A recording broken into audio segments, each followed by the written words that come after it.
지쳐갈 때 내 맘의 소망이 눈물 조각 될 때 내 곁에 다가와 부르시네. 주님의 시선 나를 비추시고. 오늘 우리에게 주신 하나님의 말씀은 잠언 29장 1절부터 9절까지 말씀입니다. 자주 책망을 받으면서도 목이 곧은 사람은 갑자기 패망을 당하고 피하지 못하리라. 의인이 많아지면 백성이 즐거워하고 악인이 권세를 잡으면 백성이 탄식하느니라. 지혜를 사모하는 자는 아비를 즐겁게 하여도 창기와 사귀는 자는 재물을 잃느니라. 왕은 정의로 나라를 견고하게 하나 뇌물을 억지로 내게 하는 자는 나라를 멸망시키느니라. 이웃에게 아첨하는 것은 그의 발 앞에 그물을 치는 것이니라. 악인이 범죄하는 것은 스스로 올무가 되게 하는 것이나 의인은 노래하고 기뻐하느니라. 의인은 가난한 자의 사정을 알아주나 악인은 알아줄 지식이 없느니라. 거만한 자는 성읍을 요란하게 하여도 슬기로운 자는 노를 그치게 하느니라. 지혜로운 자와 미련한 자가 다투면 지혜로운 자가 놓아든지 웃든지 그 다툼은 그침이 없느니라. 아멘. 상처난 내 맘 만지시네.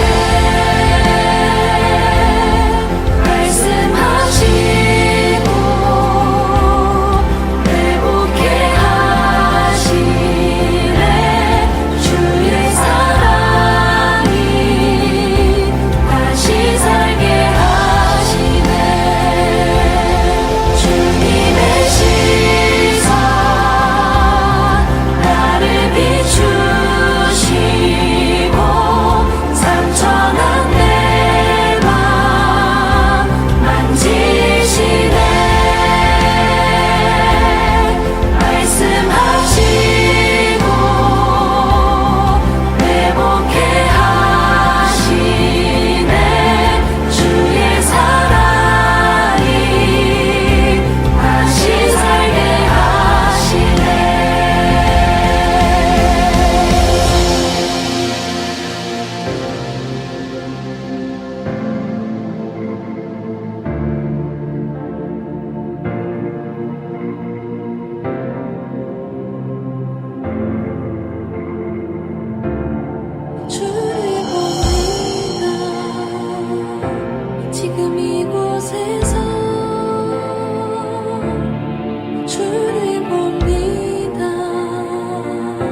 네, 샬롬. 우리 주님의 크신 은혜가 저와 여러분에게 가득하기를 바랍니다.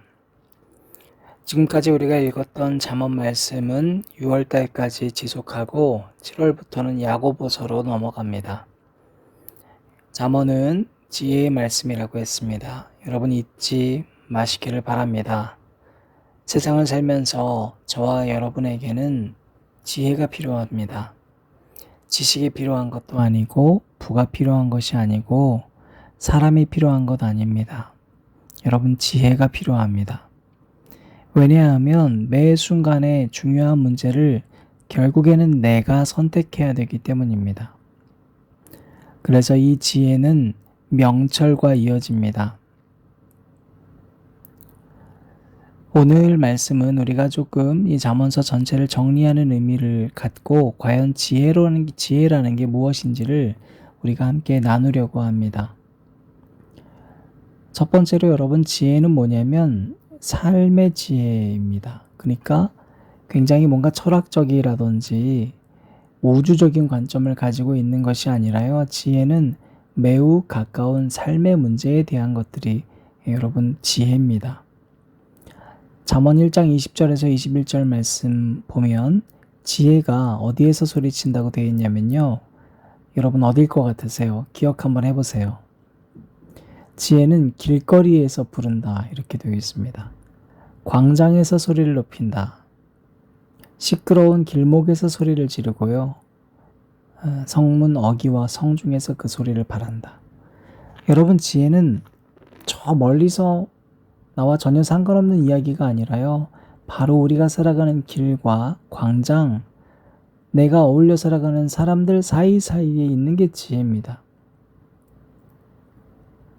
성경의 지혜는 우리의 삶에 대해서 이야기해주고 있는 겁니다. 그래서 여러분 우리가 이 지혜를 발견하려면요. 바쁨에서 벗어나야 합니다. 왜냐하면 들어야 되는 거거든요. 말씀을 듣는 것이 지혜인데 이 듣기 위해선 여러분 우리가 경청해야 되잖아요. 그러면 바쁘면 안 됩니다. 안 들려요. 간혹 나는 멀티를 잘해야 하시는 분들이 있는데요. 그건 여러분 착각입니다. 우리 뇌는 결코 멀티를 할 수 있도록 구조되어 있지 않습니다. 단지 멀티를 잘한다고 느끼는 것은 하나의 일을 끝내고 다른 일로 전환하는 속도가 빠른 겁니다. 여러분 지혜를 얻으려면요. 내가 그 지혜로운 말씀을 듣기 위해서 잠깐 멈춰야 합니다. 이 속도가 빨라야 합니다. 늘 가까운 나의 삶에 대해서 내가 어떤 사람을 만나고 어떤 일을 해야 될까에 대한 이런 밀접한 일과 관련돼서 지혜의 말씀을 들어야 합니다. 여러분 이 분주할 망자를 보면 잊을망 그리고 마음심이 밑에 있거든요. 그러니까 우리는 자꾸 분주하면 잊어버리는 거예요. 신앙과 영적인 성숙은요. 느리게 가는 사람들에게서부터 구현되는 겁니다. 여러분 한번 돌아보십시오. 지난 수십 년 동안 한국에서 속도를 내면서 굉장히 뭔가 파급력 있었던 많은 신앙의 선배들이 그 마지막에 많이 무너지지 않습니까? 그러나 느리게 가는 사람들은요. 거의 다 무너지지 않았습니다. 여러분 지혜는 들어야 되기 때문에 사실 훈계도 들어야 합니다. 특별히 아프게 하는 목소리에 반응하는 것이 여러분 중요합니다. 오늘 말씀을 보니까요. 자주 책망을 받으면서도 목이 곧은 사람은 갑자기 패망을 당하고 피하지 못한다. 여러분 우리는 그러므로 듣는 자세에 있어서 내가 얼만큼 나를 찌르는 목소리에 멈출 수 있는가? 우리 어제도 말씀 잠깐 나눴잖아요. 여러분 이 솔로몬에게 하나님께서 지혜를 주셨는데 열왕기상 4장 29절부터 34절 말씀 보면 지혜뿐만 아니라 총명과 넓은 마음도 주셨어요. 그리고 배우려는 마음을 주셨어요. 다시 말하면 포용과 수용, 이게 왜 지혜냐면 여러분 지혜는 결국엔 나 혼자서 뭔가 똑똑해서 나 혼자 살겠다라고 하는 결단을 내리는 게 지혜가 아니거든요.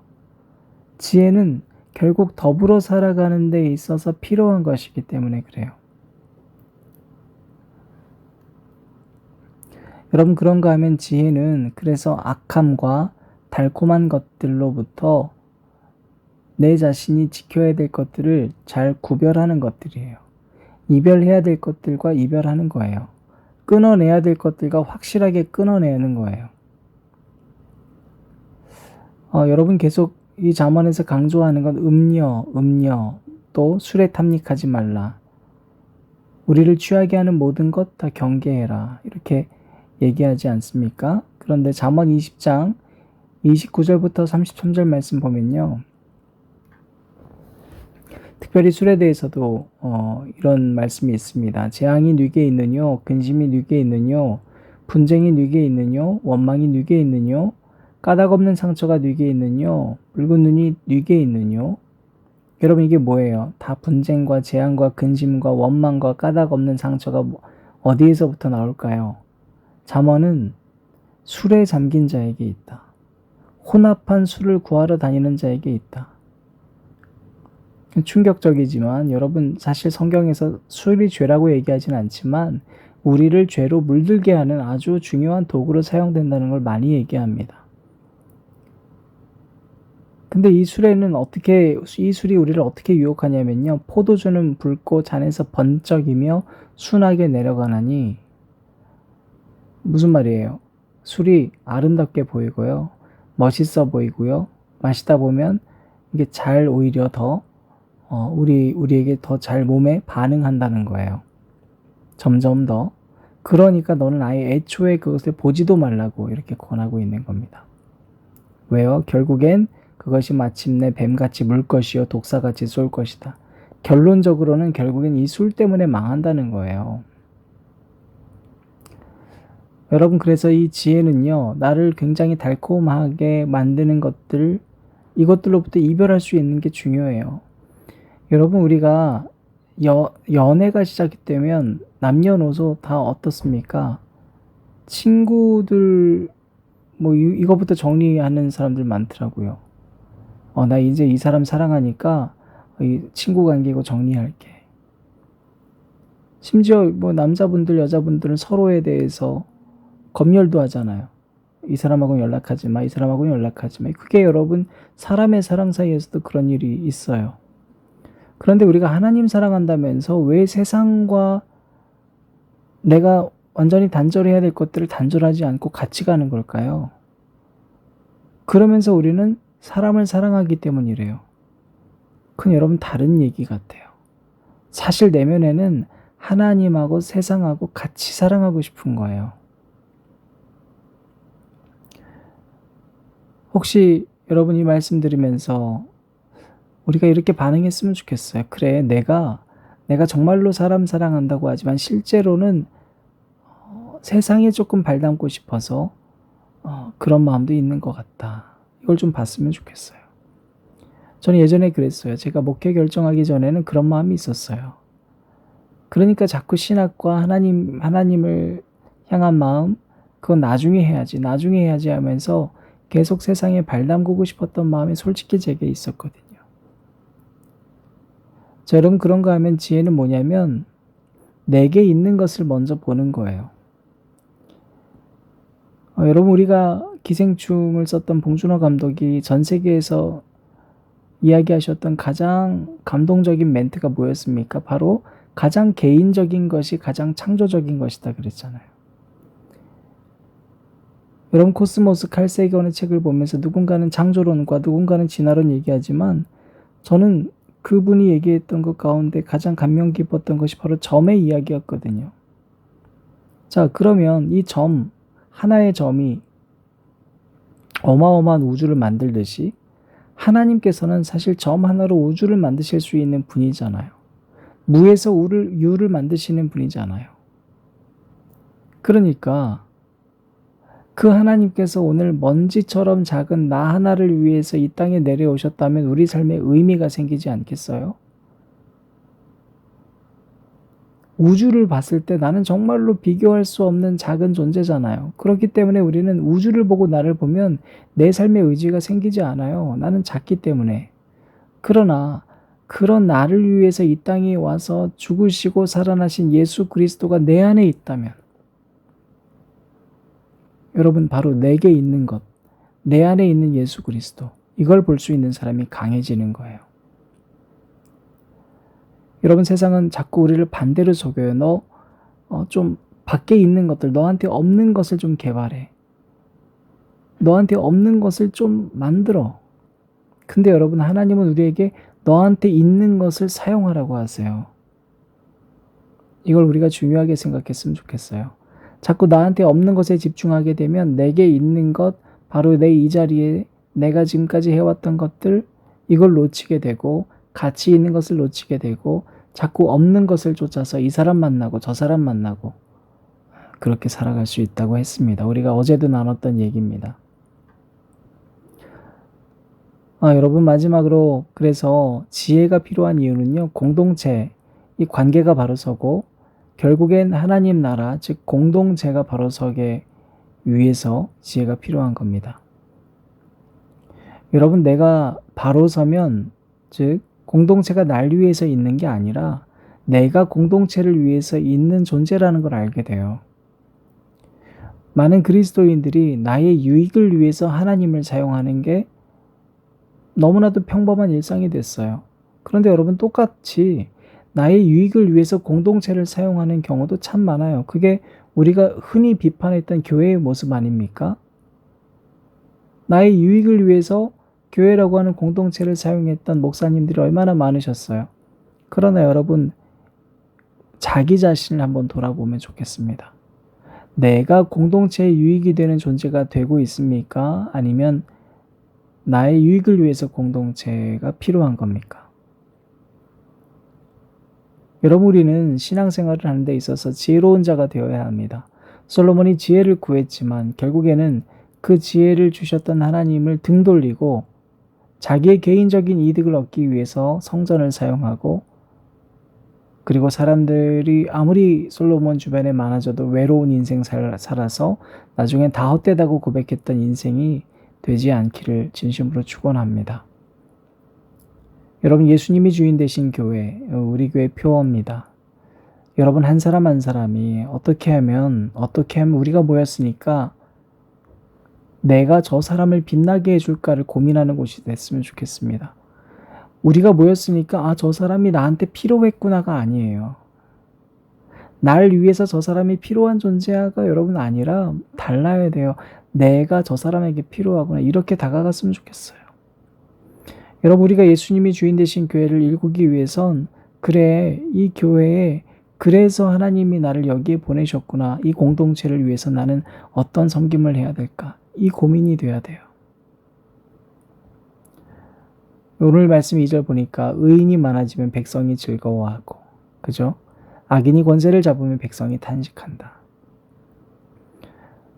여러분, 우리에게 세상이 사는 지혜가 필요합니다. 세상을 사는 지혜가 필요합니다. 오늘 우리가 함께 들었던 찬양인데요.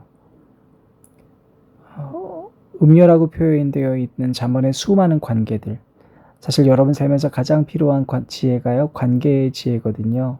여러분 유혹하는 존재, 하나님께 시선 집중하지 못하도록 하는 수많은 관계들, 여러분들이 그곳에서 기도하시면서 여러분은 어떤 관계를 맺고 있는가를 잘 점검하는 나머지 시간들 되시기를 주님의 이름으로 축원합니다.